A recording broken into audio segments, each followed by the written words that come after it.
One of the early tasks in early summer is pruning, and especially pruning plants that did not overwinter that well. So today we're going to prune some raspberries and go over the reasons and the details. Here's my raspberry patch of Everbearing raspberries. These grow and have a big burst of fruit in the spring, and then in the fall also have a burst of fruit. Actually, they will grow up from ground up and fruit on the same year cane, but because of our short growing season, all we tend to get here is fruit on the very tips of the plant, and the rest of the stem does not fruit. So let everything overwinter, and then next spring you come back and the fruited part of the tips will not grow anything. They'll be dead, and you can prune those off. But the lower stuff that did not fruit last year still will produce. Once they've produced, cut them down to the ground and wait for new stuff to grow up. Some of this new stuff underneath here is growing up from scratch that may possibly have some fruit early or late in the fall, but more likely next year. Here's my other raspberry patch, and this patch is not the Everbearing. It is a Biennial, and the first year shoots grew up from the ground like these new ones here. They will grow up to be 5 or 6 feet tall. They overwinter, and the next spring they send out shoots in all directions from each node. You can kind of see here, sending out shoots at about 1 foot in all directions, and the berries will be prolific on those shoots. And then once they fruited, they die off, and there's only one harvest really per season. As we see here, there's quite a few shoots from last season that are dead. They're not sending anything out, and I'm not really sure exactly why that happened. Maybe, I don't think overcrowding, but I think probably because they started to send out shoots early, like in March and April, with a little heat wave, and then we had some severe frost and it killed the buds. So today I'm going to prune those right down to the ground, or in some cases like this one here, we've got we'll prune it off right here, and the lower branches will send out shoots and fruit. The upper branch is dead, and we'll cut those out and provide room and space for the expanding fruiting shoots, as well as the new stuff that's growing right from the ground. So here's one. This shoot is dead. We're going to cut it right off at the ground. As you look down there, it's dead all the way, and this is a totally new shoot here, and we're just going to let that grow up and keep it inside my restraining lines, and then allow those to get as tall as possible for next year. As you notice in the bed, there's canes pretty well everywhere, and what I've done, tried to do, is to thin them out to approximately 1 or 2 canes per square foot. And I keep the thickest and the biggest canes, and just cut out all the rest, which seems to work pretty well overall. Okay, here's 3 of my helpers. And of course, in any project, it's critical that you get the right gear. And pruning with the raspberries, they're thorny, so gloves are in order, and nice pruning shears as we see below. All right, and here we are, getting ready, all geared up and ready to go in the raspberry patch. Where's those nice gloves? Woohoo! Matching. Match your shoes. Perfect. Okay, we all got our gloves, we're ready to go. So, who wants to jump in there? Here, both of you jump in there, okay? So, you guys can take these and chop up, take turns chopping the cuttings. Now, what we're going to do is these dead branches are ones that are, the upper part's dead, we're going to cut them out to provide more space. So, this one, for instance, we look, come in close here, zoom in. So this branch has leaves coming out up to this level, and there's some green there. So we're gonna cut it right here. So come down here where I'm cutting. We're gonna cut it right here. And as we notice, now it's still green, so maybe it would have added a couple more, but it's getting late and I need space for these things to spread out. So take that. Girls, what I want you to do is cut them into 6-inch chunks and drop them into the bed where it's growing, okay? Okay. Take turns. Okay, so now this next one, let's look at this one. This one, nothing up here, and as we pull this away and look close down, we see, oh, down at the very base, there's a couple things coming, but nothing here. So I'll leave a little, I'm gonna cut it right there. And we can see, that's pretty dead. That's pretty dead. So grab that. Okay, we go to the next. Now this one here, there's nothing coming out of that branch. I'm gonna cut that right down to the ground. That's gonna provide room. Okay, no quick movements. There you go.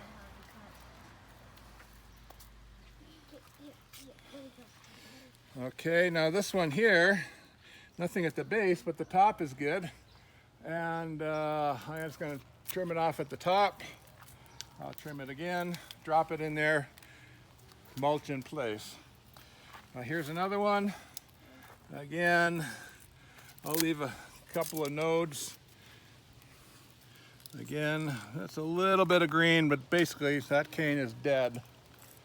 And you can look, point it at me. So we don't really know why some of the canes die over the winter. These are all last year's canes. They weren't fruiting.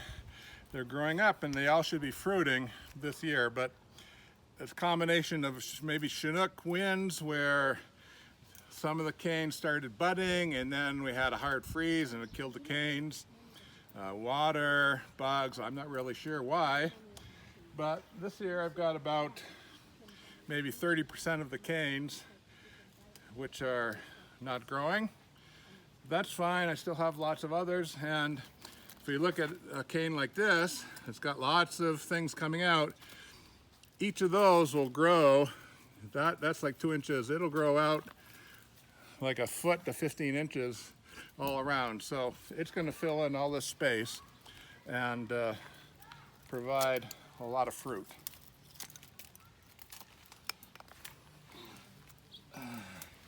All right, let me cut a couple more and then I'm going to pass this off to the girls so they can do their trimming.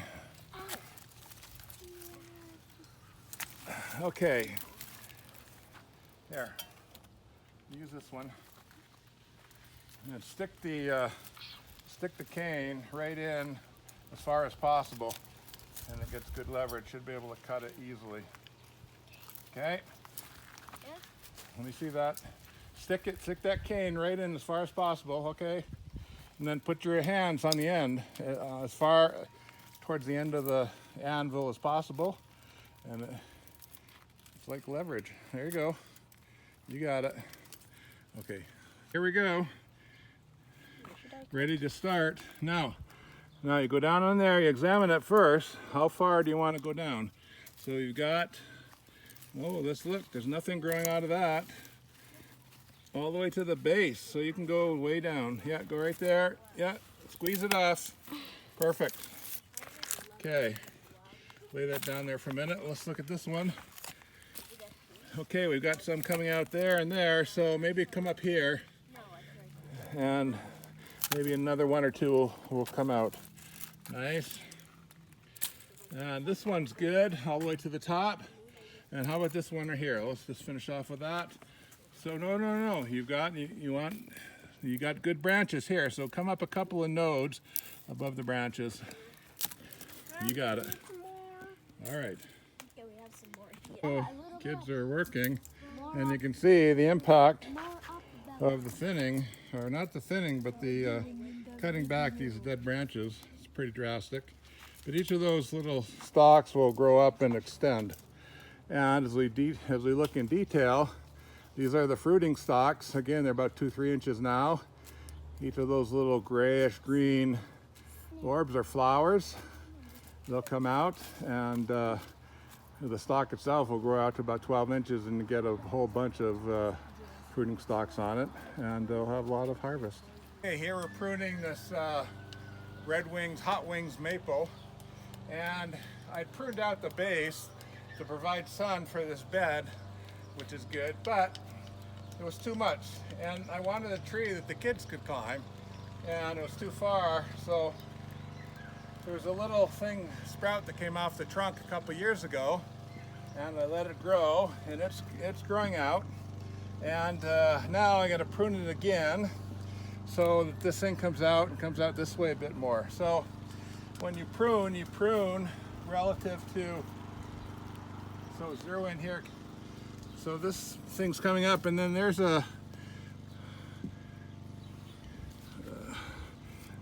there's an elbow. I'm going to prune just above, and I'm going to prune this thing in the back. So now all the energy is going to come up and come out this way, so the branch is actually going to come out like this. It's going to be high enough so it's not going to shade the bed, and it'll be great for kids can climb up. Okay, that's a couple of things above where the green is, and they'll grow there. So why don't you continue here, and I'll go down to the end.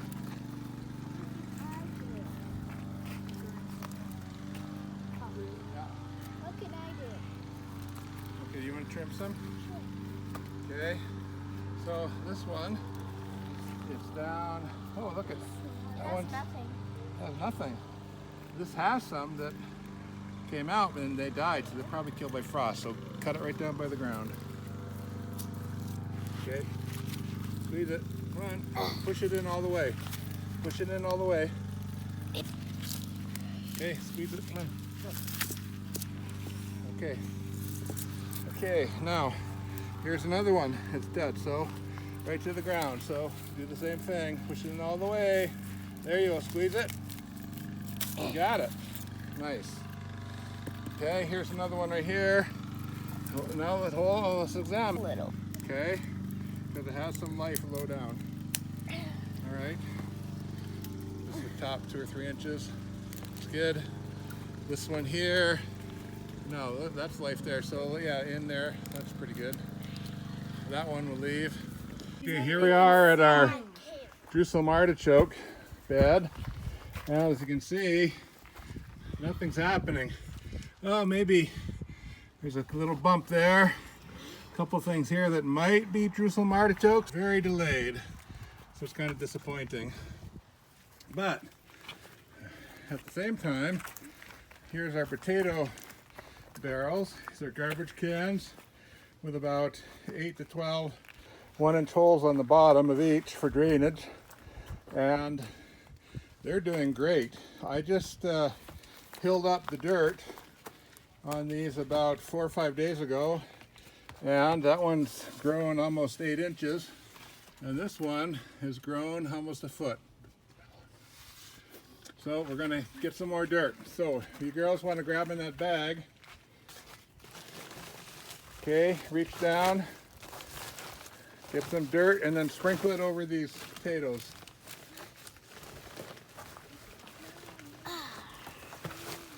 Yeah, sprinkle it right over there. You got it. Perfect, perfect. All around, all around. I'm going to fill the dirt right up to the top of the leaves, or close to the top. Yeah, you can do it in there too. In that bed. There you go. Yeah, that's perfect. Yeah, just sprinkle it around, gentle.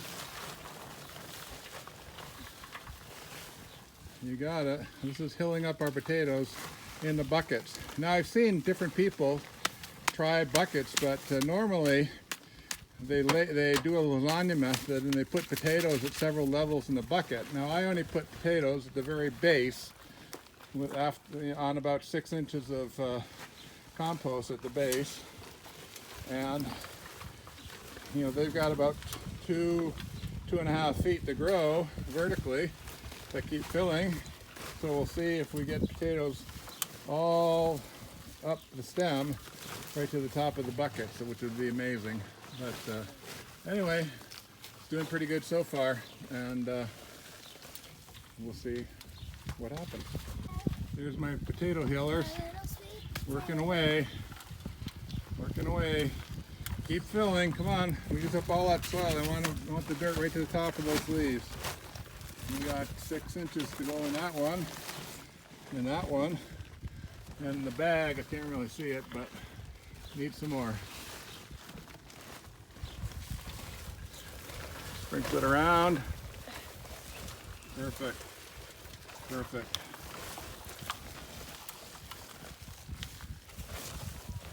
Nice. Yeah, it's just like that's been done. Happy or sad? Come on, let's see. Sing. Potato. Oh, happy potatoes. Come on. Potato. Look at, they're getting some dirt. Bedding. Potato. Oh yeah, they got this nice sun. Happy potato. Happy, happy. My little happy potato. Happy I think we're just about done, and there we go. We've added about 4 to 6 inches of soil, and just the tops are popping out. And we'll give it another week and come put some more soil in. That's it.